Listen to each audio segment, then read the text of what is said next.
As crowds gather before the Vatican in St. Peter's Square, the almost incredible news is released to the world. Pope John Paul I is dead. The announcement is received with a mixture of disbelief, shock and sadness. John Paul, the smiling Pope as he came to be known, had won the hearts of Catholics and non-Catholics throughout the world, during one of the shortest reigns in papal history.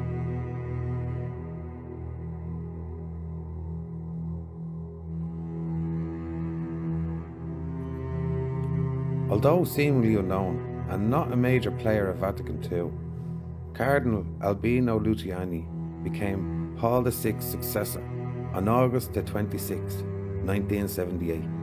On the fourth ballot, he received the required 2/3 majority votes plus one of the 111 cardinals.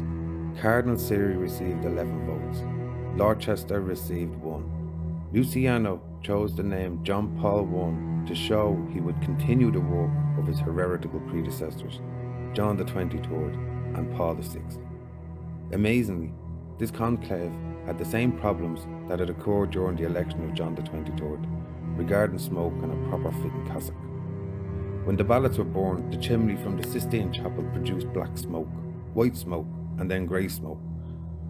The crowd in the piazza became so confused that many left and went home, even though the papal tailors, the Gaminarli brothers, made 4 white cassocks.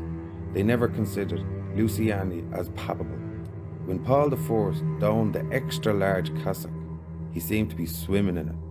Instead of having a papal coronation, he wrote a simple initiation ceremony and received a woolen pallium as Patriarch of the West. He never received nor wore the papal tiara, a symbol of authority over the universal church. This supported the Vatican II concept of collegiality, that the Pope is just another bishop. As a member of the Pontifical Commission that studied artificial birth control, Luciani often recommended its use. In 1968, as Bishop of Vetro Veneto, he submitted a confidential report to his predecessor as Patriarch of Venice, arguing that the recently developed contraceptive pill should be permitted by the Church. He planned a meeting for October 24th to discuss allowing Catholics to use artificial birth control. Luciani pledged his pontificate to the teachings of the Second Vatican Council. He placed a high value on collegiality and sharing of the power with his bishops. He gave high priority to the revision of the 2 codes of canon law. Union with other denominations would be pursued. The 30-day reign of John Paul I and his untimely death are wrapped in mystery even today. Many questions remain. One cannot properly understand what occurred without having clear knowledge of the secret of Vatican Bank, the IO War. On the day following his election, John Paul I told Secretary of State Cardinal Villot that he wanted to audit the IO War. Villot became very frightened. Something had to be done fast.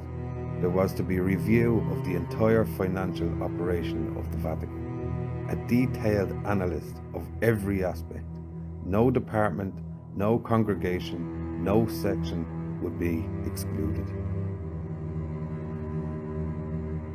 Pope Pius XII established a Vatican Bank during World War II in order to have an independent source of funds to maintain charitable institutions.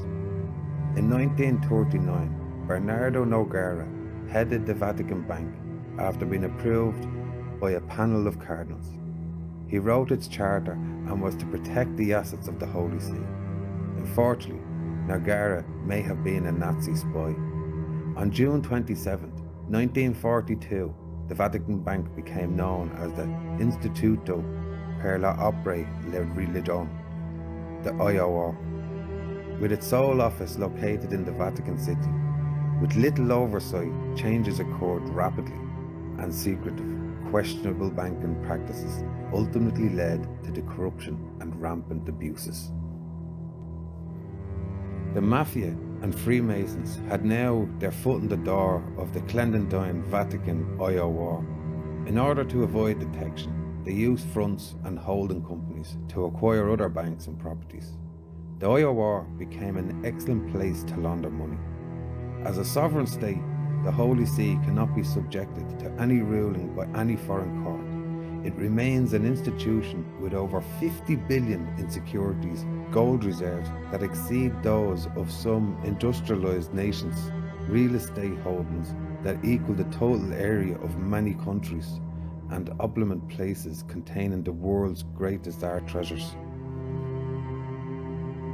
When John Paul IV was found dead on the morning of September 29, 1978, Cardinal Villot fabricated a story saying he died peacefully of a heart attack while reading his meditation book, The Imitation of Christ. Villot told reporters that people should not be concerned, since John Paul IV had a history of heart problems. When journalists probed deeper, this story began to unravel. During recent checkups 6 days earlier, his physician, Dr. Antonia Della Ross, declared that John Paul IV was in very good health and did not have any heart problems. The 65-year-old Luciani had low blood pressure, so a heart attack was very unlikely. John Paul IV could not have been reading The Imitation of Christ, since his personal copy was still in Vienna. Also puzzling to investigators was the fact that his skin began taking on an ashen colour, similar to what occurs after poisoning, except for point-blank denials of foul play. The Holy See has done nothing to officially investigate the suspicious death of Paul I. Research done by David Yallop and Abby Natanis conclude that John Paul IV died during the early morning of September 29, 1978. Sister Valencia Taffel, who had faithfully been bringing coffee to him between 4:30 and 5 a.m. since 1959, knocked on his door after noticing the coffee she had placed in the study was left untouched. She then entered his room just before 4:45 a.m. to check in on him. What she saw resembled something from a horror movie. John Paul IV's lips were pulled back in a macabre grimace, his gums exposed, and his eyes appeared to have popped from their sockets. He was either on the point of death or barely dead. Whilst clutching a sheaf of documents, she felt his pulse. She was terrified. Sister Valencia turned off John Paul I's alarm clock when it rang at 4:45 a.m. and immediately contacted Father Lorenzi and Father Maggie, who called Cardinal Villot. The strange events that followed presents the question: who had pre-knowledge of the death of John Paul IV? On October 2nd, 1978, when John Paul IV was laid in state, Vatican City Associated Press reporter Himili Torres noted that he had a waxy ashes appearance in the casket, and that the viewing had to be interrupted to allow morticians a chance to touch up the makeup on the corpse. Public viewing at St. Peter's Basilica ended at 7 p.m. The body was then examined by a group of physicians until 9:30 p.m. What occurred during this examination is still unclear. What happened to the body during the hours before the funeral remains shrouded in mystery. Since there was a several-hour window following the public showing of John Paul IV's casket was stored prior to his funeral, there is a good possibility his remains were cremated to cover the crime. What are the odds of someone opening 3 hermetically sealed coffins after his death? Whoever committed the murder of John Paul IV tried to cover their track at every stage. From the finding of the body to its embellishment, it would seem only logical that they would want to complete the job they started and destroy all evidence. They must have realized that if the casket were open, DNA could still possibly prove that a crime was committed. Tony Des Francis offers several logical possibilities, since the Vatican claimed to have hermetically sealed the body of John Paul IV within 3 coffins. It would have been extremely heavy. The tombs would have contained any of the following: the first, the body of John Paul I; the second, the body of another deceased individual; the third, his ashes; and the fourth, a ballast. When someone asked Freemason Cardinal Baggio what's next on the Vatican agenda, he simply replied, "Now we make another one." It didn't take long.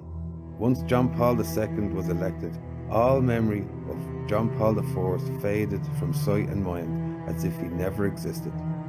It was fortunate for the murderers that there was no cry to canonize Paul I or exhume his body.